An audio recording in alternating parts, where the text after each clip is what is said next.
crecido con una frase que decía: un buen líder es aquel que la gente confíe en él o en ella. Yo la cambio.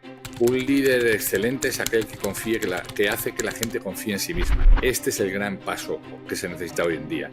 Conseguir que la gente confíe en sí misma. ¿Alguien tiene hijos? Sí. ¿Cuántos hijos tienes? 3. ¿De qué años? 12, 10 y 8. Ok. Cuando tienes que decirles algo para que hagan algo concreto, ¿se lo dices a los 3 de la misma manera? Ah, no, porque al mayor hay que decírselo así, a la menor tal. Ok, entonces, ¿por qué leches has hecho un briefing, acabas de hacer un briefing con 10 directivos y les has contado a todos lo mismo? Y de la misma manera, cuando se cierra esa reunión y la gente se va a la máquina del café y empieza a decir: oye, el imbécil este que ha dicho, cada vez le entiendo menos. Muy buenas, Raúl, ¿cómo estás? Pues encantado de estar aquí contigo y de hablar de ventas, que es algo que tenemos que dignificar tanto, ¿verdad? Sí, esa palabra surge mucho, ¿no? Esto de la idea de dignificar la venta. Yo estoy un poco en contra de esa idea, ¿no? Tan común, porque creo que la venta es suficientemente digna y no necesita que nadie la vaya dignificando, pero quizás lo que sí que creo que hay que hacer es una gran labor de profesionalizarla, es decir, ponerle su lugar, la importancia que tiene y como digo, profesionalizar a la gente en el ámbito de la venta. Es un buen punto. Tienes razón. Ya es suficientemente digna, pero yo voy a insistir. Hay que redignificar. No puede ser que le cambiemos el nombre y lo llamemos comercial, Sí. asesor, whatever, ¿no? Por quitarle la parte de ventas, ¿no? Y es que tiene esa connotación, quedámoslo no tan negativa. Y mi trabajo, como el tuyo, es decir: oye, es que si no hay ventas, no hay gasolina en la empresa. La gente de ventas es la única que inyecta valor real a la compañía para que luego el resto de gente pueda vivir de ello. Pero es una labor fundamental y me alegro mucho que estés enfocado en toda esta parte, que mezcla ambas cosas: el lado humano, que es lo que yo hago desde personas, y las ventas en la que vosotros sois buenos, ¿no? Bueno, nos hemos adentrado directamente en el debate, pero a mí Ahí. me gustaría presentarte a la audiencia, ¿vale? Eres un tipo, Raúl Castro, eres un tipo absolutamente brillante. Encajas, vamos, de manera Acuérdate de no muy... generar expectativas altas, José. No, sí, la voy a generar porque creo que sí que las merece. Encajas perfectamente en este producto porque a ti te gusta hablar de esa parte humana, te gusta hablar del humanismo aplicado a los negocios, a los recursos humanos. Y, y quiero presentarte a la audiencia, quiero traerte aquí, estoy encantado con ello, que vengas a esta ventana. Pero antes de arrancar un poco con las preguntas y con la entrevista para conocer tu punto de vista, quiero hacerte una pequeña presentación. Va a ser un poquito a modo curricular, rápida, pero creo necesario que la gente vea tu espectacular background, ¿vale? Si me permites, voy a comenzar, ¿vale? Venga. A ver, hiciste dirección comercial en ICADE, tienes diferentes programas de posgrado universitario en el IS, en Sales University de Filadelfia, bueno, y en otras escuelas de negocio. Has estado 3 años en el área financiera de Iberia, de la compañía aérea. Luego pasaste 20 años en el sector bancario, en Bankinter, y casi todo ese tiempo, según he podido ver, lo compaginaste con la expansión de alguna escuela de negocios también. Eres conferenciante, profesor en escuelas de negocio, coach ejecutivo. Bueno, creo que sientes pasión por el storytelling y aparece en tu perfil esa expertise. Consultor internacional desde tu consultoría de personas, que haces gestión de personas y talento a nivel, mundial, ¿no? Porque trabajas para compañías que son grandes multinacionales. Tienes un perfil como divulgador increíble. Diriges y presentas el programa semanal de radio, de Capital Radio, Líderes Globales. También produces y presentas tu propio podcast, Listening Leader. Y has escrito 4 libros. CEO Remoto, Eleven, La Puerta Abierta y Tiempo para Decidir. Bueno, esto ha sido muy rápido, lo he sintetizado mucho, pero pocas personas son capaces de crear ese background, con lo cual felicidades. No tiene mucho mérito, José. Es una cuestión de el paso del tiempo. Pero sí que es verdad que me he preocupado por intentar aprender mucho y por hacer muchas cosas. Y después de mis 20 años de banca en el banco más innovador en España, que es Bankinter, hace 13 años que nos vinimos cambiamos la siesta española por el sueño americano. Nos fuimos a vivir a República Dominicana, de ahí a México, y ahora ya llevo 8 años aquí en Estados Unidos, así que, bueno, eso complementa un poco todas esas cosas que dices que he hecho, pues además en 4 países distintos, ¿no? Pero, ¿sabes qué pasa? Que en este podcast nos encanta conocer a las personas. Entonces, lo que yo he descrito de alguna manera es curricular y, bueno, cada uno le dará la importancia que quiera. Pero a mí lo que me apetece es que nos cuentes quién es Raúl Castro como persona. Pues un chaval de un barrio de los alrededores de Madrid, que se llama Coslada, muy cerquita del aeropuerto, al que todo le costó más que al resto, porque, bueno, esto es curioso, tuve la suerte o la gran suerte de que crecer muy rápido, ¿no? Entonces, cuando tenía 6 años, la profesora pensó que yo tenía 7 y me subió un curso. Y entonces, yo siempre he ido con chavales de un año más que yo haciendo las mismas cosas, ¿no? Con lo cual me ha costado siempre como un extra esfuerzo, ¿no? Y eso me ha ayudado luego en la vida, porque siempre que he tenido que darle extra esfuerzo, digo, esto no es nuevo para mí, lo sé desde los 7, 8 años, ¿no? Donde iba con gente que era mucho más grande, mucho más alta, gente que no me dejaba jugar al fútbol porque ellos jugaban mucho mejor que yo y yo era el pato mareado.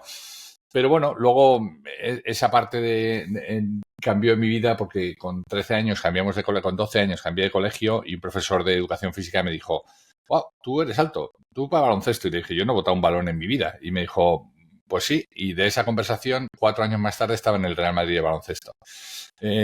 Imagínate cómo la vida te cambia, ¿no? Con lo cual he ido sabiendo aprovechar estas oportunidades que la vida me ha dado, pues para aprender mucho de ellas, ¿no? Y esa es un poco la esencia de la persona que tienes delante, ¿no? Pues es una esencia muy interesante. Se me ocurre preguntarte, ya había leído, ¿no? Esa parte de 25 años jugando al baloncesto, tienes incluso el carnet de entrenador de baloncesto por la Federación Española de Baloncesto, con lo cual demuestra claramente que sientes pasión por el deporte y sobre todo por el baloncesto. Pero me gustaría preguntarte, ¿qué ha tallado en ti el deporte? Pues mira, en el primer libro de los que tú has mencionado, en Tiempo para Decidir, de hecho se iba a llamar Tiempo Muerto, como la herramienta que tienen los entrenadores en el básquet para parar un partido, ¿no? En nuestra vida muchas veces hay tal caos que decimos tiempo muerto, ¿no? Y lo que pasa es que no lo tenemos, ¿no? Pero en el baloncesto sí que lo hay. Entonces este tiempo muerto, en el fondo no era más que un tiempo para decidir. Y ahí recojo todas estas enseñanzas que me dejó el baloncesto. Pues desde la disciplina, desde la responsabilidad, desde el compañerismo, la generosidad, la capacidad de sobreponerte de las derrotas, todo eso que en el baloncesto además es así. Porque en el fútbol al final el fútbol es el deporte que todo el mundo conoce. Tú fallas un tiro a la portería y como eres el delantero, pues te tienes que quedar como en el medio, más o menos. Los de abajo ya son los que defienden, ¿no? Y tienes un ratito para pensar, joder, la he fallado, no la he fallado. En baloncesto no hay tiempo. En baloncesto tú fallas una canasta y tienes que estar el primero abajo del todo. Y entonces no hay tiempo para pensar qué ha pasado ni qué no ha pasado. Ese tiempo lo empleas en decir, tengo que bajar a ayudar a mis compañeros porque he sido yo el que la he regado, he fallado la canasta y corremos riesgo en el otro lado, ¿no? Y entonces eso me ha ayudado mucho en la vida, ¿no? A sobreponerme en situaciones adversas, a afrontar problemas, problemas en los que mucha gente se queda atorada diciendo, ay, pobre de mí, fíjate todo lo que me ha pasado, ¿no? Y yo digo, next. Lo importante no es el partido que acabamos de perder o la canasta que acabamos de fallar, sino la que viene. ¿Qué tengo que hacer? Y esto es como automático, ¿sabes? ¿Qué tengo que hacer para meter la siguiente canasta? Y bueno, esas son algunas de ellas, ¿eh? Me tiraría hablando de mi pasión por el básquet y la empresa años, pero algunas de esas son estas, ¿no? La capacidad de adaptar mucho de lo que tiene el deporte del baloncesto al mundo de la empresa, ¿no? Interesante. Hoy te dedicas fundamentalmente a hablar de liderazgo, o el liderazgo está presente en casi todo lo que haces en tu vida en este momento, desde la divulgación hasta los procesos que gestionas, ¿no? De recursos humanos. Liderazgo. ¿Crees que si no hubieras practicado deporte no entenderías el liderazgo como lo entiendes ahora? ¿O crees que el deporte ha sido clave para que hoy hables de liderazgo? Sin duda. Dos cosas. Una, el deporte, el baloncesto del que ya te he hablado, y la otra es haber trabajado, como te decía también antes, en el banco más innovador de España en términos culturales. Cultural, cuando digo cultura organizacional, cultura de empresa, ¿no? ¿Por qué? Pues porque siempre nos dieron mucha libertad, mucha responsabilidad, mucha capacidad de tomar decisiones. Había un lema no escrito que era antes pedir perdón que permiso. Y luego siempre he tenido liderazgos muy humanistas, liderazgos en donde, oye, me importa más lo que te pase a ti que lo que le pase al negocio. Ya veremos luego cómo resolvemos el negocio, ¿no? Pero, ¿cómo estás tú? ¿Qué te gustaría hacer? ¿Dónde de las partes del trabajo que tienes, con cuál de ellas te quedas? ¿Con cuál de ellas te brillan los ojos? ¿Cómo podemos fomentar esto? ¿Cómo te podemos ayudar a crecer? ¿Sabes? Ese liderazgo humanista que yo ya experimenté hace 20 y tantos años, hoy se sigue echando en falta en las empresas. Hoy hay muchas empresas que aún siguen sin tener claro eso, ¿no? Así que, bueno, esa es un poco la traslación que hago del mundo de la empresa, pero sobre todo porque creo que hoy liderar es un arte. Liderar es el arte de que el otro se salga con la mía. Es muy parecido al tema de la venta, ¿no? Liderar es un arte. Mandar sabe todo el mundo, dirigir es un poquito más complejo, pero liderar hoy no todo el mundo puede liderar, ¿no? Por eso sé que es una palabra muy gastada, pero mi trabajo es ayudar a los líderes, ayudar a las personas que tienen responsabilidades en las empresas a que dirijan de una manera distinta a como nosotros fuimos dirigidos, ¿no? Hoy la gente joven ya no se deja dirigir como nos dirigieron a nosotros, ¿no? Así es. Yo tengo siempre, bueno, yo creo que liderar y vender tienen muchísimas cosas en común. En la esencia más humanista tienen, desde mi punto de vista, casi todo en común, porque creo que un buen líder es aquel que es capaz, ahora te pediré tu definición de buen líder, pero en resumen creo que es aquel que es capaz de hacer que los demás hagan cosas porque quieran hacerlas, ¿no? Y las hagan con pasión y con ilusión. Y vender es un poco igual, ¿no? Es decir, no imponer, no engañar, no manipular, sino conseguir hacer ver ese valor añadido, esa propuesta de valor que le ofreces al cliente con claridad para que quiera comprarte de verdad con ilusión y con decisión, ¿no?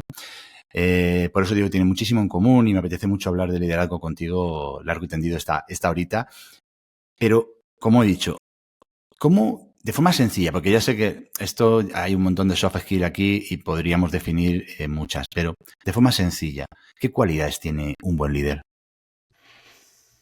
Pues mira, me pedías antes una definición, yo te decía, liderar es un arte, el arte de que el otro se salga con la mía, con eso, con eso creo que resumo muy bien mi forma de pensar, pero hay otro añadido, ¿no? Y luego nos vamos a los skills, hay otro añadido y es, hemos crecido con una frase que decía, un buen líder es aquel que la gente confía en él o en ella, ¿no? Y yo la cambio. Un líder excelente es aquel que confíe, que hace que la gente confíe en sí misma. Este es el gran paso que se necesita hoy en día, conseguir que la gente confíe en sí misma, que tenga esa capacidad de no tener que estar, de que no tengas que estar por encima de ellos, ¿no? Como dicen los americanos, over the shoulder, todo el día trabajando con ellos, ¿no? ¿Capacidades que necesita un líder en este momento? Pues la primera de ellas es la capacidad de escucha. Se ha perdido, José, se ha perdido. Y en la venta pasa igual. Vamos con nuestro librito, le soltamos el rollo al que primero que se nos pone ahí y si no nos compra encima le maldecimos porque decimos, joder, pero si te enseña lo mejor que tengo. Pero, ¿cuánto sabemos de esta persona? ¿Cuáles son las verdaderas necesidades que tiene? ¿Cuáles son las objeciones que me está poniendo y por qué me las pone y cómo las puedo solventar? Esto es lo mismo que pasa a la hora de liderar personas, ¿no? Oye, ¿cuál es el perfil conductual que tiene esta persona?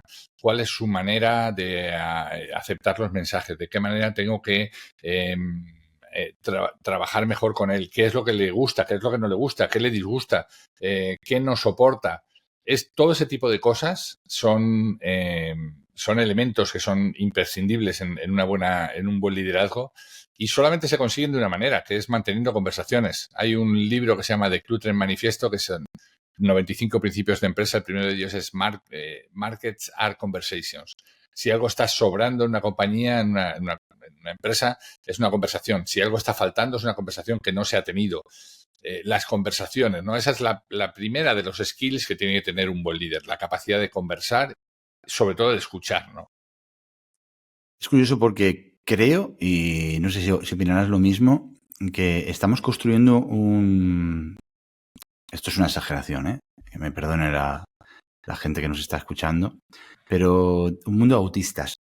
Es decir, un mundo en el que, bueno, pues lo mío es lo importante, el móvil, la tecnología nos absorbe, caminas por la calle y ves zombies, te sientas incluso un fin de semana a comer con los amigos y la mitad son zombies.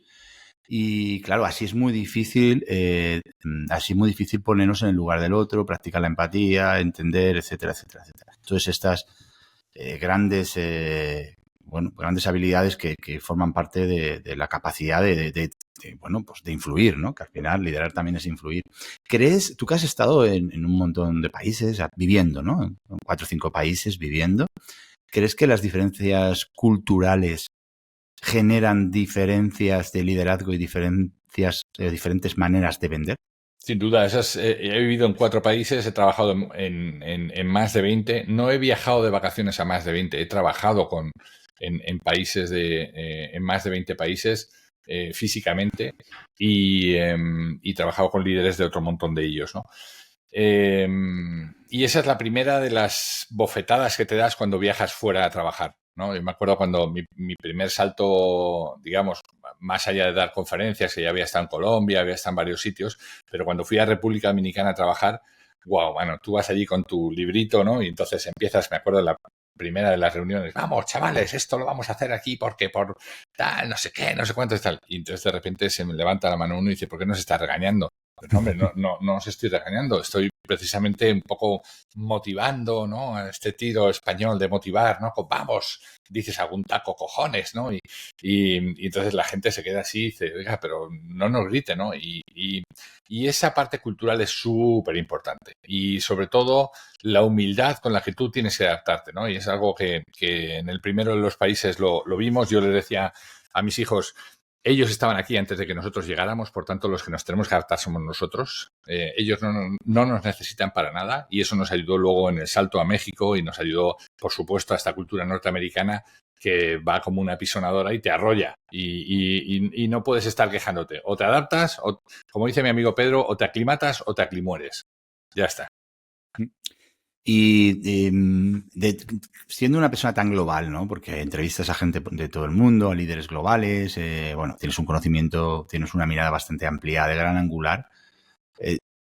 ¿Hay alguna zona del mundo, algún país, y es difícil, esto, que todavía mantenga una esencia, bueno, humanista a la hora de enfocar esto de liderar y de vender? Yo no sé si te diría país, hay personas en cada uno de los países, ¿no? No puedes decir, oye, en Estados Unidos son absolutamente impersonales, porque no es verdad. Yo cuando la gente me pregunta, oye, ¿qué opinas de los americanos? Digo, pues mira, es que no los conozco a todos, son 350 millones de almas, ¿sabes? No es imposible conocerlos a todos. Y tienes gente que va por el lado humanista y tienes gente que son killers, que les importa poco lo que le están pasando a las personas. Es más el perfil conductual. Yo creo que es más interesante conocer en aquellos, da igual en la cultura en la que estés, siempre va a haber gente que tiene un perfil conductual más dominante, más determinado, más empujador, otro que tiene esta capacidad de influir en las personas, otro que tiene esta necesidad de estabilidad para que los días pasen iguales y otro que tiene este cumplimiento de normas por bandera, ¿no? Entonces, esos 4 grandes ejes que ya en la Grecia antigua se hablaban, el agua, el fuego, la tierra y el aire, esos 4 elementos, grandes elementos, William, no me quiero poner muy pedante, pero hay un filósofo, un psicólogo que se llama William Moulton Marston, que lo convirtió en el acrónimo este, el DISC, que te he dicho yo ahora, ¿no? Entonces, esos perfiles se dan en todas las partes del mundo, en todas las personas. Por tanto, lo importante es conocer a la persona, ¿no? Conocer cómo se desarrolla, conocer, oye, cómo actúa ante las cosas que le digo, cómo recibe lo que le digo, de qué manera tengo que decirle las cosas para que las adapte de una mejor manera, ¿no? Yo creo que esa es la clave, ¿no? Preocuparte genuinamente por las personas, de ahí el liderazgo humanista, y luego trabajar con cada una de ellas como cada una espera ser trabajada, ¿no? Como cada una espera ser comunicada, ¿no? Eso es muy interesante lo que acabas de comentar, porque alguna vez lo he comentado en este espacio, ¿no? Que hay un nuevo paradigma a la hora de entender cómo tratar a la gente, porque mis padres, como la mayoría de los padres de mi generación, me decía, claro, trata a los demás como te gustaría que te trataran a ti. Eso es un error. Claro, eso ya se ha quedado anticuado. Ahora la fórmula es, trata a los demás como quieren ser tratados. Como crees que a los demás les gustaría ser tratados, porque tampoco lo sabes. Sí, pero bueno, tienes que hacer tienes que hacer ese esfuerzo por ponerte en el lugar del otro, ¿no? Ese es el trabajo. Ese es el trabajo. Que es difícil, ¿no? Es difícil, pero digamos que el desafío es mantenernos siempre alerta y en la intención de ponernos en el lugar de los demás, de manera sincera. Pero no puedes saber cuál es el lugar de los demás si genuinamente no te interesas por ellos, ¿no? Eso es claro. Yo lo digo muchas veces, ¿no? Viene alguien, oye, se me ha muerto el perro y tal. Bueno, pues se te ha muerto el perro, pues nada, ponte a trabajar. Una mierda de perros los hay por todos los lados. Mira, das una patada una tal y te salen 3 perros. Oiga, que era mi perro. Sí, bueno, pero no me vas a comparar. Oiga, pero ¿usted qué sabe a esa persona lo que le afecta esto en su día? ¿No será mejor intentar entender genuinamente, oye, ¿y cuánto tiempo tenía contigo? Eso que hacemos de forma natural, pero sin impostar, ¿no? O sea, oye, joder, lo tienes hace mucho y qué ha sido y tal, no sé qué. Ponernos de verdad en intentar sentir lo que siente esa persona en ese momento, porque solo de ese modo vas a poder empatizar con él, ¿no? Esa parte de la empatía que yo siempre digo que esto que tú acabas de decir se lo hago yo a muchos directivos cuando digo, ¿qué es esa empatía? No, ponerse los zapatos del otro. Ok, trata a los demás como te gustaría que te trataran. Sí, error. Porque, ¿sabes? Y además estamos hartos de verlo todos los días, ¿no? Esa es parte del liderazgo. Yo siempre les digo, mira, sobre todo a los líderes más seniors, ¿no? ¿Cuántos hijos tienes? ¿No? ¿Alguien tiene hijos? Sí. ¿Cuántos hijos tienes? 3. ¿De qué años? 12, 10 y 8. Ok.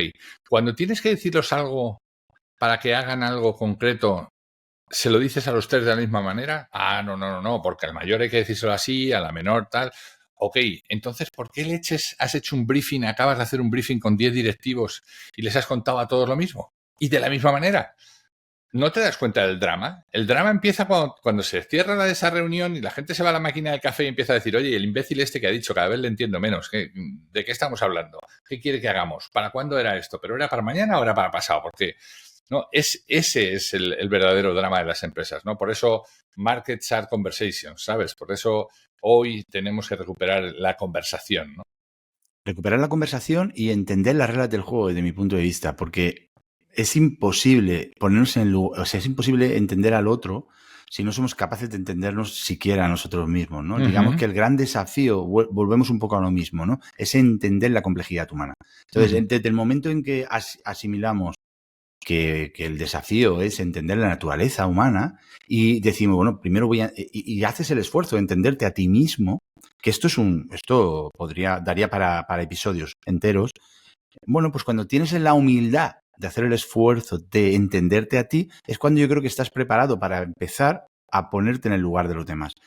Ahí es donde está la clave, que muchas veces desde la divulgación, desde el mensaje, no conseguimos transformación porque las personas no están en el momento adecuado, no están en ese lugar adecuado. Y creo que por ahí van un poco los tiros. Te escuché una anécdota en un episodio de tu podcast buenísima y me gustaría, si la recuerdas, que la traigas aquí porque es de una ejemplaridad absoluta. Y es la anécdota que cuentas del hombre que saca las tarjetas y se la da a otra persona. Toma, está en mi tarjeta en una reunión de trabajo. No, explícalo tú, por favor. Sí, fue mi amigo Chus, que tristemente murió hace un montón de años. Él acababa de montar una empresa y llegó un día de Navidad y apareció con sus tarjetas hechas en el metro de Madrid, cuando había máquinas de estas para hacerte, ¿no? Y entonces el tipo vino y nos entregó las tarjetas, ¿no? Y uno de los amigos le dijo, a mí no me hace falta la tarjeta, yo ya sé quién tú eres, a mí no me hace falta la tarjeta. Y yo, ya, ¿y qué hay de lo que me hace falta a mí? A mí me hace falta entregarte mi tarjeta, a mí me hace falta que tú sepas que yo estoy haciendo cosas, que tú tengas y eso, joder, me dejó marcado, ¿sabes? Porque es verdad, no reparamos muchas veces en lo que al otro le está haciendo falta, ¿no? Y en pequeños detalles como estos, pues pues es donde se marca la diferencia, ¿no? Y donde muchas veces la venta se da, ¿eh? Cuando apelamos a este contacto humano, ¿no? Yo me acuerdo, yo tenía un cliente en el banco por muchos años, ¿no? Donde yo trabajé. Y me acuerdo que este tipo se dedicaba a hacer grandes acuerdos internacionales entre grandes compañías, ¿no? Fusiones, adquisiciones, tal. Y decía, ¿tú sabes dónde se dan? Me decía, este era italiano. Me decía, ¿tú sabes dónde se dan los acuerdos? Los acuerdos se dan cuando me los subo a 10.000 pies en un avión y no pueden estar atentos al teléfono que había en su momento, los teléfonos, ¿no? Ni siquiera los celulares, ni los laptops, ni las tablets, ni nada de eso, ¿no? Y me decía, allí a 10.000, 15.000 metros de 15.000 pies de altura, ahí es donde pasan las cosas. Ahí es donde el ser humano sale y no tiene más remedio que hablar con el otro ser humano y no hay distracciones de ningún tipo. Nadie te llama por teléfono, nadie te manda un fax. Fax de antiguamente. Imagínate qué tiempos eran aquellos, ¿eh? Y es donde surge la conversación. Y cuando dos personas conectan, ahí salvamos todo, ¿no? Totalmente. Y esa habilidad de decir, cuando nos ponemos delante de alguien en el ejercicio de liderar, creo que es básicamente lo mismo. En el ejercicio de vender, yo lo veo así, al menos yo lo veo así, y es lo que a mí me ha funcionado. Es decir, conforme llegamos a ese momento de presencia, es decir, ¿qué detecto que esta persona quiere hoy en este momento? Porque esta persona hoy en este momento le noto nerviosa porque tiene gente esperando, o es al contrario, o me viene y es ella la que me genera la conversación y me cuenta algo de su vida, o me cuenta que algo ha ido mal. Entonces, cada persona en cada momento necesita una cosa distinta. Y ahí esa es la habilidad que nos acerca a los demás, que nos conecta con los demás y que de alguna manera también genera carisma y genera un imán con otros. Y tiene mucho que ver con lo que estás diciendo. Esa tarjeta, tú te la quedas, qué tarjeta más chula, tal, te la guardas en el bolsillo, que luego acabará seguramente en la basura, porque no la necesitas, pero a esa persona se ha quedado porque cuando hizo esa tarjeta está orgulloso de ese proceso. Y hay que reconocerle ese momento, ¿no? Es complejo, pero vamos, sí. Bueno, es que liderar y vender, al final, tú lo has dicho, hay un paralelismo claro, ¿no? Es que al final es que te interesen genuinamente los otros, que te interese genuinamente la otra persona, ¿no? Lo que tú hablabas de las necesidades, del momento, de tantas cosas que están implícitas en la venta. Y liderar es un poco igual, es entender genuinamente qué es lo que le motiva al otro. Porque al final liderar no es más que venderle la idea para que sea el otro el que la compra y haga lo que yo quiero que haga, ¿no? Y esa es un poco mi filosofía también con este asunto. Uno de tus libros, maravilloso libro, ¿no? Tiempo para decidir, que tenías pensado llamarle Tiempo muerto, ¿no? Hablas de los valores del deporte aplicado pues, al liderazgo y a las personas. Vamos a hablar también, poner una barrita y a las ventas. Has estudiado muchos líderes globales, has trabajado con ellos, los has entrevistado. ¿Qué nexo común tienen los buenos líderes? Una palabra que para mí es clave, la humildad, mano. La humildad. La humildad. Bueno, en la pandemia, después de la pandemia, la NBA se para por un tiempo, por unos días, y se replantean que los equipos canadienses tienen no pueden viajar a Canadá, ¿no? Entonces, yo tengo la grandísima suerte de que Toronto Raptors, que estaba en la ciudad de Toronto, obviamente en Canadá, busca una ciudad en Estados Unidos para poder jugar y no tener que andar viajando hasta Canadá y no tener que hacer así las cuarentenas y todo eso. Y entonces deciden Tampa. De todas las ciudades que hay, deciden Tampa, que es donde yo vivo. Pero es que en Toronto Raptors estaba como segundo entrenador, como assistant coach, estaba Sergio Scariolo, seleccionador nacional. Uno dice Sergio Scariolo y todo el mundo le pone cara, ¿no? Y claro, y viene a vivir a 4 casas de la mía y un amigo en común nos dice, oye, a ver si le podéis charlar con él. Y yo redescubro a un ser humano que dices, wow, y tú me preguntas, ¿y qué es lo que tiene? Pues humildad. Un tipo que te hace sentir súper importante en el primer momento, te hace sentir como que te conoce de toda la vida. Y eso es lo que he experimentado en los grandes líderes, ¿eh? Gente que te hace sentir el tipo más importante del mundo y naturalmente no lo eres. pero te hacen sentir que está pasando un rato agradable contigo, que le gusta estar contigo y dices, wow, mano. Así que la humildad, ¿eh? Da igual que tengas 2 anillos o un anillo de la NBA, da igual que tengas 2 mundial de baloncesto, da igual lo que tengas. Pero si tú eres capaz de hacer sentir a la otra persona que es la persona más importante en ese momento para ti, ya lo tienes. Ya puedes hacer lo que te dé la gana. Puedes vender, puedes hacer lo que te dé la gana. La humildad, pues lo subrayamos una vez más, palabra mágica y difícil de gestionar porque está enfrentada al dichoso ego que nos secuestra cada 5 minutos. Tienes otro libro maravilloso, La puerta abierta, en el que hablas de cómo aprovechar experiencias difíciles para ejercer de palanca en nuestro crecimiento personal.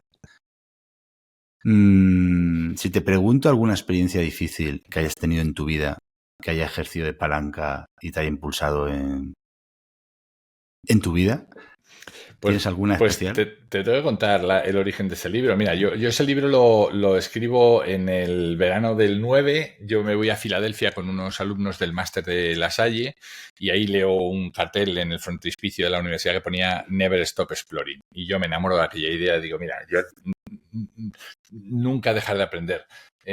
Yo quiero que mis hijos estudien aquí en Estados Unidos. Y no sé cómo lo voy a hacer porque trabajaba en un banco doméstico en España. No sé cómo lo voy a hacer, pero yo quiero... Entonces, a la vuelta de ese viaje, me tomo una excedencia para escribir La puerta abierta.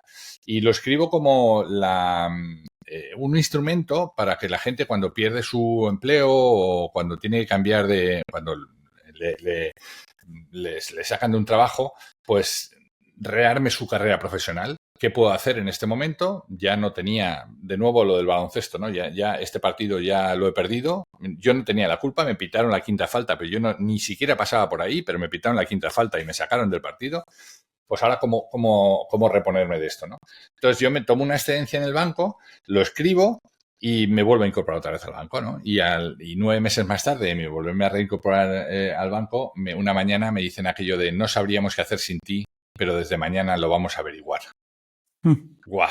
20 años aquí, ¿no? Y me sacan con una caja de cartón como en las películas de George Clooney y tal. Y entonces dije, espérate, es que yo tengo un libro escrito sobre qué hay que hacer cuando pase una cosa de estas, ¿no? Y entonces, digamos, fue la posibilidad de reconvertir una situación negativa en, oye, ¿y si esto me da la oportunidad de irme a América para que mis hijos estudien y conozcan esa cultura e irme para acá? Y de eso fue en enero del 11, de hecho diciembre del 10, enero del 11. Es decir, si no hubiera pasado aquello, hoy no estaría en Estados Unidos y no estaría hablando contigo, José.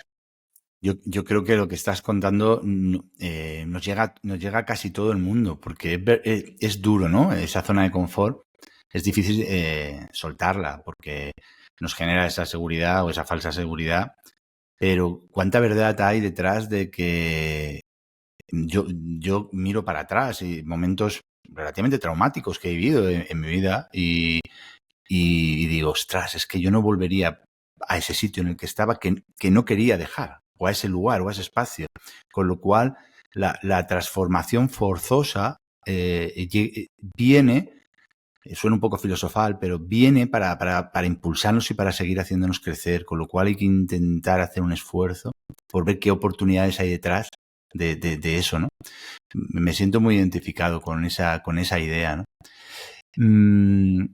Otra cosa que antes te he hablado de que creo que estamos en un mundo estamos construyendo un mundo de autistas y lo quiero enlazar, ¿no? Con esta parte digital, esta parte híbrida en el que se está convirtiendo a la fuerza todo.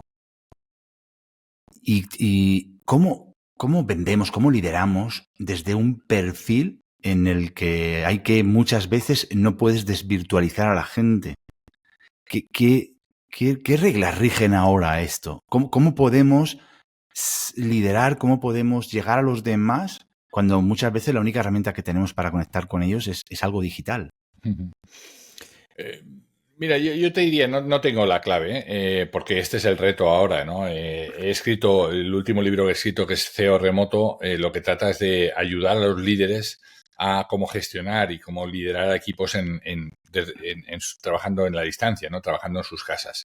Es un reto, pero yo creo que siendo más genuino, contestando a tu pregunta, creo que siendo más genuino que nunca.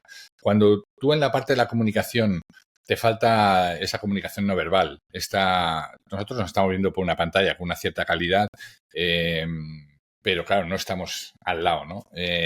Lo que tú haces es complejo. Hacer podcast a distancia como yo es muy complejo, porque esta conversación, cuando yo veo los podcasts uno a uno, veo a Joe Rogan y digo, coño, eso es facilísimo. ¿Por qué? Pues porque es que tienes el tío delante, porque él está viendo si se echa para atrás o se echa para adelante, si está aburrido o no está aburrido, si se toca la cara o no, estás viendo si se ha cruzado 3 veces las piernas o no. Nosotros no tenemos nada de esa información, tú y yo, ¿no? O sea, estamos viendo un frame que recoge solamente una partecita, pero tú aún no sabes si yo voy vestido con pantalón corto o con pantalón largo, o si me he traído unos zapatos de cuero o voy descalzo, ¿no? Entonces, eso hoy obliga a ser más genuino que nunca, obliga a interesarte más también por la persona, ¿no?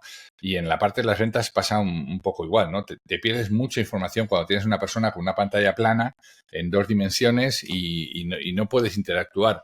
Bueno, en esa parte de la venta que decíamos que es más humana, ¿no? Yo creo que hoy la clave es ser más genuino que nunca, ser más humano, tratar de poner ese toque de humanidad, porque al final la máquina lo que hace es deshumanizar mucho las relaciones, ¿no? Y sin embargo también es verdad que te pone en contacto con gente que de otro modo pues no podríamos hacer nada. O sea, tú estás en Madrid y yo estoy en Tampa, Florida, hubiera sido imposible encontrarnos para esto, ¿no? Totalmente. Yo, fíjate, llevo ya tiempo teniendo a la fuerza que practicar un poco la acción de vender en, Telefónica, con Mint, o sea, con diferentes herramientas. Y si hay algo que yo creo que, por dar un tip que a mí me funciona, ¿no? Y es el practicar la cercanía. Cuando digo practicar la cercanía, es ejercer esa cercanía provocando conversaciones. Es decir, yo en el CRM que utilizo para mi trabajo, cuando cierro, cada vez que hago un check-in de una visita, etcétera, me permite, aparte de darme un rapport, me permite agendar, ¿no? Y yo siempre agendo una siguiente acción, ¿no? Y la siguiente acción muchas veces no tiene sentido, ¿no? O sea, en ese momento no tengo sentido. Muchas veces tiene sentido y otras veces no. Pero yo la agendo igualmente, por decir, este señor quiero llamarlo dentro de un mes. ¿Con qué argumento? No lo sé. Ya me buscan un argumento para llamarlo. Pero necesito generar cercanía. Y la cercanía solamente lo único que tengo a mano es volverlo a llamar para informarle de alguna novedad, para decirle alguna cosa, ¿no? Entonces, al final es verdad que la distancia hace el olvido y la cercanía pues genera... Entonces, eso es lo único que podemos practicar, que mi punto de vista es desde evidentemente, de ser genuinos, pero también desde ser ordenados. No sé Sí, si el término está bien. Lo que pasa es que hoy se ha complicado mucho esa parte de la venta, ¿eh? Yo he vendido con el teléfono gordote y los números marcándolos y tal. Y llamabas a alguien y te atendía la llamada. ¿Por qué? Pues porque la gente oía el sonido del teléfono y lo descolgaba. Hoy eso ya no pasa. Hoy, yo no sé, tú trabajas en ventas todos los días. Yo no llamo a nadie, hermano. Yo no llamo a nadie. Y probablemente sea un error, pero es que cuando voy a llamar incluso a un amigo o a la familia, le pongo un mensaje, ¿te puedo llamar? Sí. Y esto ha desconectado muchísimo, ¿sabes? Esta espontaneidad, yo de verdad, yo creo que hace 4 años, 5 o 6 años ya, que no descuelgo el teléfono y llamo a alguien. Antes le pido permiso para molestarlo. A esa paranoia hemos llegado, ¿no? Sí, estoy totalmente de acuerdo. Creo que ese es un hábito que Bueno, y los jóvenes ni te quiero contar. O sea, yo tengo dos adolescentes y no me cogen el teléfono ni aunque sea las 3 de la mañana y esté preocupado por ellos. O sea, lo de contestar una llamada va contra su naturaleza. O sea, por lo menos en el caso de mis hijos. Sí. ¿no? Es decir, con lo cual eso va a empeorar. Pero bueno, en el ámbito en el que yo me manejo, que es con clientes que están en cartera, que son clientes activos, que son clientes que nos conocemos, que tenemos un recorrido, lo intento hacer con una cierta periodicidad y normalmente lo que no solemos coger son llamadas de personas que no conocemos, pero con las que ya tenemos una relación en activo, normalmente sí, ¿no? Y evidentemente esto con el cuidado que merecen las cosas, es decir, no hacer las cosas por hacerlas y con una temporalidad lógica, ¿no? Pero también también es muy útil el WhatsApp, ¿eh? O sea, quiero decir que el WhatsApp también nos acerca a la gente, ¿no? Porque al final yo creo que con lo que nos quedamos es cuántos contactos hemos tenido con esta persona. La cantidad de contactos, evidentemente un contacto físico en una sala grabando este podcast tiene una capacidad de impactar 100, por poner una cifra, y esta videollamada 25. Pero cuando sumas 4 videollamadas ya tienes los 100, ¿no? Entonces, y a lo mejor un WhatsApp suma 10 y la llamada 15. Entonces, al final se trata de ir impactando y estar presente, ¿no? Bueno, es un poco como al menos yo lo veo.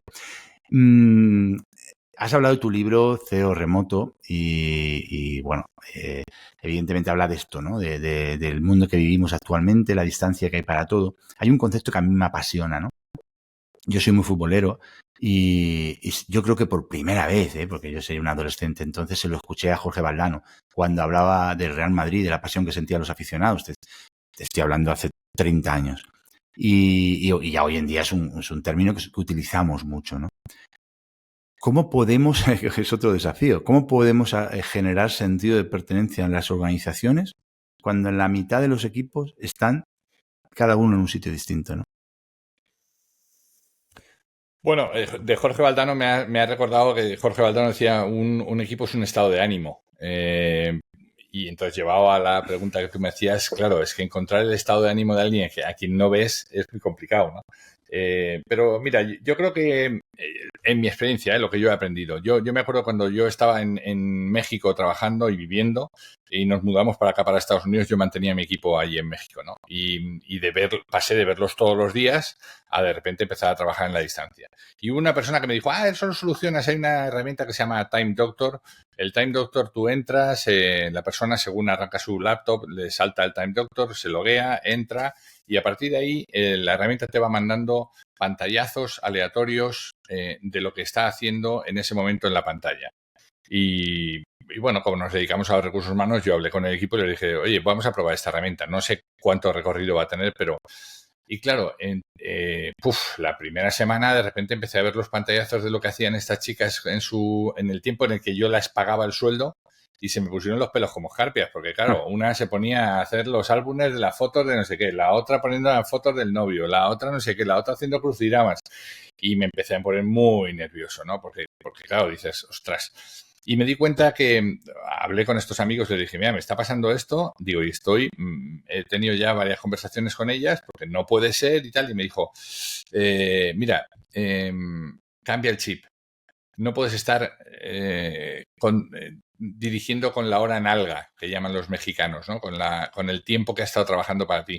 Cambia la métrica por entregables, cambia el tiempo que están trabajando por entregables y ármales lo que quieres que hagan y en qué tiempo y con qué cadencia y con qué calidad y con no sé cuántos y a partir de ahí despreocúpate de cuándo lo hagan, cómo lo hagan y a qué hora lo hagan, ¿no? Entonces desactivamos aquella maldita herramienta, nos duró como 2 semanas, porque la conversación aquella derivó me decía, oye, pero esta persona que es tu mano derecha ahí en México, esta persona si el sábado a las 8 de la tarde tiene que hacer un reporte, ¿lo hace? Sí.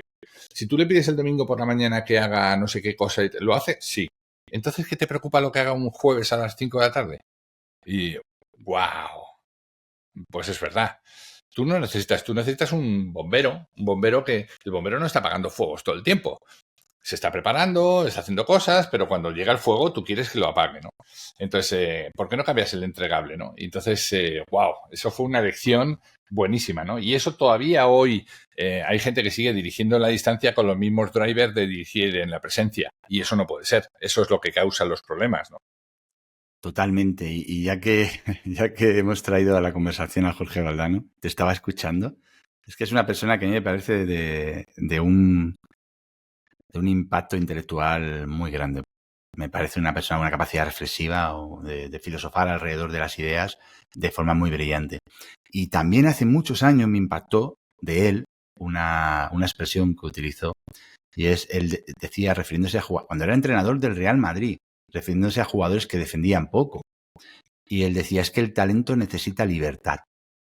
Y hoy en día, esta idea, que yo la tengo grabada a fuego, talento necesita libertad. Y la uno con el concepto, ¿no?, de área creativa, ¿no? Y las personas tienen que estar en su área creativa. Y he tenido la suerte en mi vida de dirigir equipos, de dirigir gente, y he notado la diferencia brutal que hay, creo, y te traigo esta pregunta porque, a ver qué opinas sobre lo que estoy diciendo, pero sobre todo en los procesos de selección de personal, lo importante que es esto. Yo ahora estoy en diferentes sitios, diferentes equipos, y hay equipos que están más compensados que otros. Y cuando un equipo está increíblemente compensado, es cuando hay personas muy distintas y todas están en su área de creatividad. Entonces todas brillan de manera increíble. Y no solamente brillan, sino que cuando una persona está en su área de creatividad, que no tiene por qué ser la del otro. El otro puede brillar en la gestión, mientras que el otro en las relaciones comerciales, el otro brilla en la creatividad, etcétera. Cuando estás en esa área, es sorprendente cómo todo el mundo lidera sin saberlo. Porque contagia entusiasmo, ¿no? Entonces, tú que estás en procesos de selección de personal, ¿cómo maridáis esta idea? ¿Cómo hacéis, sobre todo cuando construís equipos casi desde cero, ¿no? O renováis equipos, ¿cómo lo hacéis? Porque, claro, no buscáis réplicas ni modelos exactos, buscaréis gente que tenga áreas de creatividad. El líder del old fashion way, ¿no? Sigue demandando uniformidad. ¿Por qué? Joder, porque es mucho más fácil dirigir a un equipo de ovejas que a un equipo de gatos. Es mucho más fácil controlar un equipo de ovejas que un equipo de gatos, ¿no? Por tanto, no quiero gatos que tengan mucha creatividad, no, lo que quiero es que obedezcan órdenes, ¿no? Pero el éxito llega con esa gente creativa, con esa gente que es capaz de levantar la mano en una reunión y con esa asertividad decir, miren, no estoy de acuerdo con lo que estamos diciendo porque creo que de esta otra manera podríamos hacerlo mejor y asumir menos riesgos. ¡Wow! ¿No? Pero para eso hace falta que también el líder tenga esa capacidad de entender al diferente, tenga esa capacidad de agarrar el guante, tenga esa capacidad de escuchar y decir, ok, desarrolla un poco más eso. Y entonces, ¿qué pasaría si hacemos esto otro? Pero hoy yo creo que esa es otra de las cosas que diferencia a un buen líder de a uno que no lo es, ¿sabes? El que tenga esa diversidad, el que tenga esas opiniones diferentes y el que sea capaz de escucharlas, atenderlas y ponerlas en marcha, ¿no? Es que es curiosísimo, porque en una de las organizaciones que estoy ahora, parte del equipo, o sea, se renovó toda la junta directiva y parte del equipo permaneció. Y esas personas que no eran escuchadas, en la actualidad, me gustaría que vieras cómo brillan. Y es sencillamente porque nos lo han confesado, el equipo directivo anterior se lo tumbaba todo. O sea, les tumbaban todas las ideas. Entonces, cuando tú estás acostumbrado a que te tumben las ideas, a que te tumben tus iniciativas, llega un momento que dejas de ponerlas en práctica. Uh-huh. Sin embargo, cambia el equipo directivo, es más abierto, es más empático, deja más que las personas puedan fallar por sí mismas y puedan tener iniciativas y ¡puf!, explotan. Y al menos a mí me ha sorprendido mucho, fíjate, yo tenía estas ideas claras, pero en este momento de mi vida me ha sorprendido mucho cómo puede cambiar totalmente el potencial de un equipo en la medida en la que consigas alinear la idea de esa área de creatividad, esa área wow que todo el mundo tiene alguna, con libertad y con coordinación, ¿no? Que esto es muy difícil, ¿no? Pero bueno, debería ser el objetivo para todos los líderes, ¿no? Crear un equipo así. Sí, sin duda. Mira, esto es otro de los paradigmas que hay que cambiar también en las empresas con los líderes, ¿no? El hecho de que la innovación es un don que le pertenece a unos tíos que andan raro, que hablan raro, que van con las uñas de los pies largas y andando en chancletas y en pantalón corto por la oficina. Y se despiertan tarde y fuman marihuana. La innovación no va de eso. La innovación son procesos que se enseñan, que se instauran y que se perfeccionan en la empresa, ¿no? Entonces, toda esa parte de creatividad e innovación la podemos exigir y demandar a la gente que está en la propia compañía y entrenar tan solo apelando a, oye, encontremos pequeños problemas que se puedan resolver con soluciones que tú tengas y cómo hacemos que eso mejore la calidad del servicio, el producto que ofrecemos, la calidad de tu trabajo, la calidad de cómo nos relacionamos con las personas. Esa es para mí el verdadero paso de innovación. Esperar a que venga un Steve Jobs y nos diga cómo se hace el iPhone, pues es una quimera, nunca va a pasar, ¿no? Entonces yo creo que esa es un poco la clave, ¿no? El hacer que eso permee y para Y para eso, esa zona de la creatividad que tú decías, yo te he dicho antes, yo crecí en una empresa cuyo lema era antes pedir perdón que permiso, ¿no? Yo me acuerdo de es una pequeña anécdota, pero que resume muy bien esto. Yo me acuerdo que había una campaña de la renta, de cuando la gente para poder pagar la renta tenía que pedir un préstamo, ¿no? Entonces, o pedía un préstamo para pagarlo, o le dábamos un anticipo del dinero que quería cobrar que le devolvía Hacienda, ¿no? No sé si eso se seguirá haciendo, pero en aquel momento se hacía, era un tipo de interés muy razonable. Como eran montos pequeñitos, la persona apenas lo notaba, pero para el banco era muy, muy interesante, ¿no? Y yo me acuerdo que hicimos mientras que la gente estaba en la cola de la recepción, de la caja, para entregar sus sobres, y era aburridísimo porque nadie tenía tablets ni teléfonos, pues a mí se me ocurrió que un PC que teníamos por ahí, armé una presentación que se llama Freelance Graphics, que ni siquiera era el PowerPoint, ¿no? El Freelance Graphics, ¿no? Y ahí escribí una presentación que eran como 4 páginas tontas que pasaban y decían, si quiere usted, si le sale a devolver, felicidades, nosotros se lo anticipamos, hoy mismo puede tener su dinero. Si le sale a pagar, no se preocupe, nosotros le podemos dar un préstamo. Eran 4 páginas tontas, ¿no? Vinieron los de marketing y me dijeron, oye, ¿quién ha hecho esto? Y yo, ¿pero por qué has hecho esto? Esto no está aprobado por marketing y no sé qué, no sé cuánto. Y dije, ya, pero mira, a nosotros nos está ayudando porque llevamos dados 8 préstamos en esta mañana. Al rato pasó por allí uno de los directores generales y dijo, oye, este era andaluz, oye, ¿quién ha hecho esto? Y le dije, se me ha ocurrido a mí. Ya me han venido a echar la bronca los de marketing. Los de marketing no tienen ni idea. Diles ahora mismo que te limpien esa, que te la pongan bien con la imagen bonita y no sé cuánto, y tira para allá, que esto es un inventazo. Desde ese momento, todas las sucursales tuvieron una pantalla dedicada a esto. Esos son los procesos de innovación, ¿sabes? Cosas que te permiten hacer, aunque no estén en ninguna regla, aunque no formen parte de tu trabajo, pero que cambian la vida de las organizaciones, ¿no? Volvemos al talento necesita libertad. Hay Sí. que dejarle libertad a la gente. Siempre, evidentemente, dentro de las reglas, ¿no? De los ecosistemas, pero me parece muy interesante esa reflexión.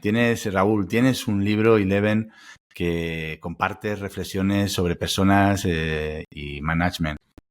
Este es un espacio que lo escuchan muchos autónomos, muchos profesionales independientes, freelancers, etcétera, que si tienen algo en común, aparte de la necesidad de vender, porque si no, no van a sacar adelante sus negocios, son multitarea, hombres orquesta, mujeres orquesta, tienen que hacer de todo. Y la gestión a nivel, el management aplicado a los negocios en pequeño es fundamental. ¿Qué reflexiones que tengas en tu libro que nos puedes compartir, que puedan servirles? Pues mira, la primera cosa que se me viene a la cabeza es que cuando este fue un libro que hice, este fue un libro desgraciado, porque este nace en diciembre del 19, 3 meses antes de la pandemia, y lo hago para recopilar parte de mis pensamientos y poderlo llevar a los clientes, ¿sabes? Y regalarlo como objeto, como para empezar el año y no sé qué. Llega la pandemia y es un libro que pasa sin pena ni gloria, ¿no?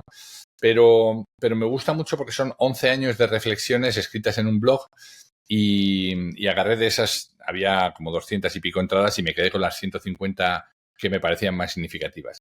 Hoy lo releo, es un libro bastante gordito, pero hoy lo releo de tanto en tanto y me asusto, José, me asusto porque son cosas escritas en 2007, 2008, 2009 y sigo pensando exactamente lo mismo. Entonces pienso, joder, o soy un visionario y ya en el 7 pensaba cosas que hoy siguen vigentes, o no he cambiado mi forma de verlo, ¿no? Pero siguen siendo muy vigentes, ¿no? Y la gente que lo lee dice, wow, esto me interesa, es que esto me está pasando hoy en la empresa, ¿no? ¿Algo concreto que te pueda contar? Pues no sabría rescatarte ahora alguno de los 150, pero muchos de ellos van en torno a eso, ¿no? En torno a la necesidad de que en un tiempo que está cambiando todo, es que no nos hemos dado cuenta, pero estamos en 2025, han pasado un cuarto de siglo XXI y en las empresas seguimos dirigiendo como en el 20, cuando no como en el 19.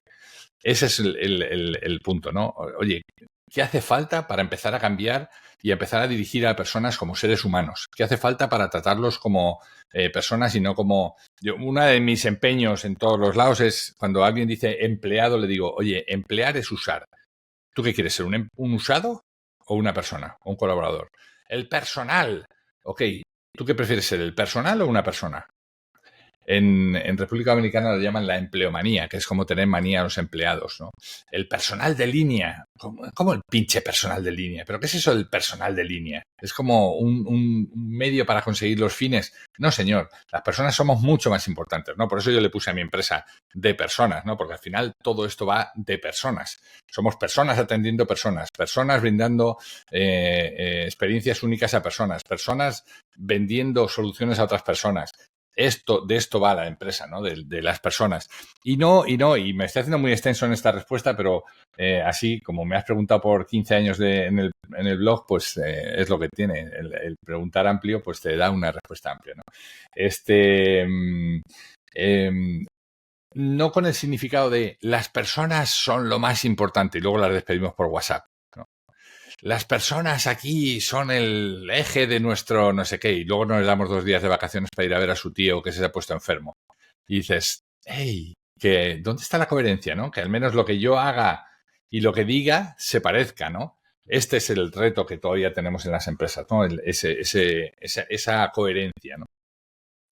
Y en estos años que llevas de vida profesional, que ya son unos cuantos, y que has pasado de ser empleado a emplearte, a crear, a ser creativo, a crear tus proyectos, trabajar en diferentes actividades. ¿Cuál ha sido, desde el punto de vista de emprendedor, tu mayor aprendizaje? Pues haber emprendido tarde, ¿sabes? Yo creo que uno puede emprender, y lo veo mucho en estos jóvenes, ¿no? Con 22 años, ¿no? Y 23 años. Acabo de terminar la carrera, emprendo y me voy a Los Ángeles y me hago una ronda de financiación y entonces levanto no sé cuánto capital y no sé qué, y fracasan. Y digo, coño, si es que es una pena, ¿sabes? Los que la pegan, pero los que fracasan... me da mucha pena porque, claro, dan por presupuestas un montón de cosas que tienes que haber vivido. La gente que estamos en el lo quiero, lo tengo, ¿sabes? En la inmediatez, ¿no? Lo quiero, lo tengo, lo quiero, lo tengo. Y las cosas genuinas tardan en darse, las relaciones personales tardan en darse. Las relaciones personales se construyen con el paso del tiempo. No puede ser mi muy mejor amigo, porque he estado durante 3 minutos jugando con él al Fortnite, ¿no? Y dices, no, mano, las relaciones tardan en darse, ¿no? Entonces, el hecho de haber emprendido tan tarde, joder, me ha dado una cantidad de cosas que no sabía que tenía, que han sido descubrimientos que hoy todavía me siguen apasionando, ¿no? Decir, joder, si yo de esto sé, pero porque lo hice ya hace un montón de años, ¿no? Qué bueno. ¿Qué es lo que más admiras de una persona, Raúl? Uno, esa humildad, esa transparencia, la coherencia cada vez más, ¿sabes? No puedo con la incoherencia de, no, pero me da igual, que sea empresa, que sea política, que sea, no, porque yo ahora que vivo en Estados Unidos, ¿no? No, los americanos. Y entonces le miro y le digo, las Nike estas que tú llevas, ¿dónde crees que se han diseñado? Y el laptop con el que estás hablando, y el teléfono que me has enseñado 3 veces así, el reloj, ¿dónde crees que se han diseñado? Entonces, no, pero es que ya, pero no, esa parte de la coherencia es la que hoy más admiro en alguien. Y desde luego lo que me hace hacer switch off a la gente es la incoherencia, ¿sabes? No puedo con ella. Qué poderosa la coherencia. A lo largo de tu vida, ¿ha habido algún mentor, alguna persona especial que en un momento determinado puedas decir, yo soy producto en parte de esta persona? Sí. Pablo Herrero, déjame que te diga nombre y apellido. Pablo Herrero fue el primer jefe que yo tuve en el banco donde estuve trabajando. Durante algunos años fue mi jefe directo y durante los años que no fue mi jefe directo fue mi mentor. Fue una persona que me ayudó mucho, fue una persona a la que cada vez que tenía un reto pues le preguntaba. Él salió del banco un año y pico antes que yo, él se prejubiló y yo, como ya te he comentado, me invitaron a triunfar fuera.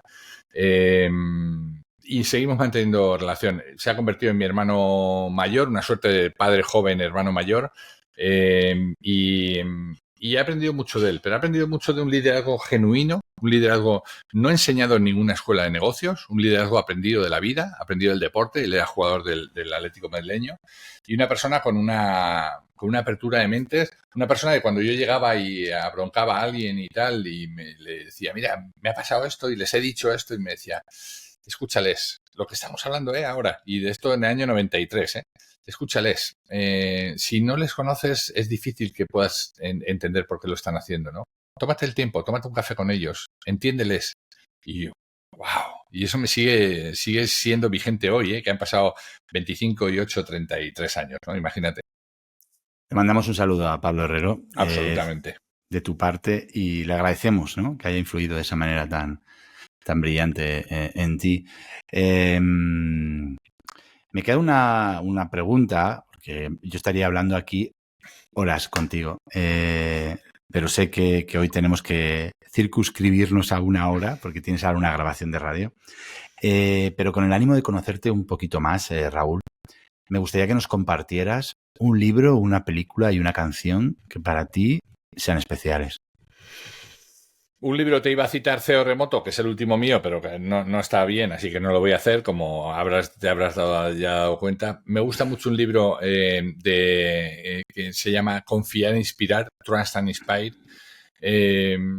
Voy a citar otro para la gente de ventas, Jeffrey Gitomer, el libro rojo de las ventas. Me parece el ABC para los vendedores.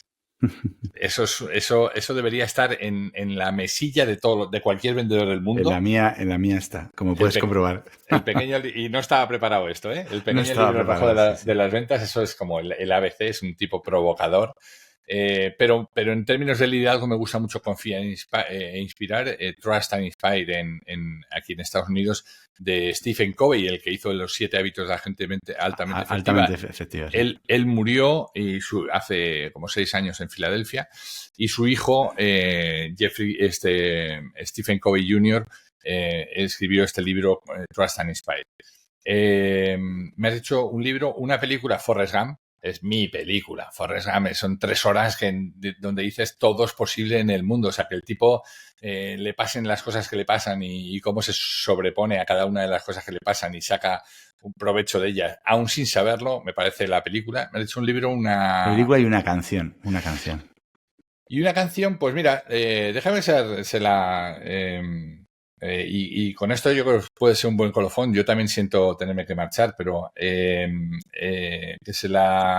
le robé una canción a mi suegro, que falleció hace 1 año y medio, 1 año y poco, sí, 1 año y medio, que le gustaba mucho de Frank Sinatra, que es My Way, y yo My Way la tengo puesta en mi playlist para cuando estoy terminando ya de correr, me la tengo puesta al final del todo, para cuando voy llegando a la meta y voy pensando, estoy haciendo las cosas on my way, ¿no? Estoy haciendo las cosas a mi manera, y eso es la mejor manera en la que un ser humano puede ir por la vida, ¿no? Siendo genuino, siendo generoso, siendo humilde, pero haciendo las cosas a su manera, ¿no?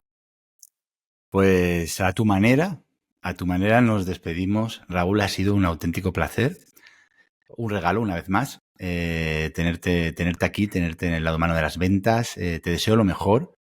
Seguiré escuchándote y seguiré leyéndote, y muchos éxitos. El agradecido soy yo, José. Gracias por todo, y haces muy bien en desear éxitos, porque la suerte solamente se le desea a los malos toreros. Así que yo también te deseo mucho éxito. Muy bien, pues muchas gracias. Te mando un abrazo. Nos vemos pronto. Chao, chao. Chao.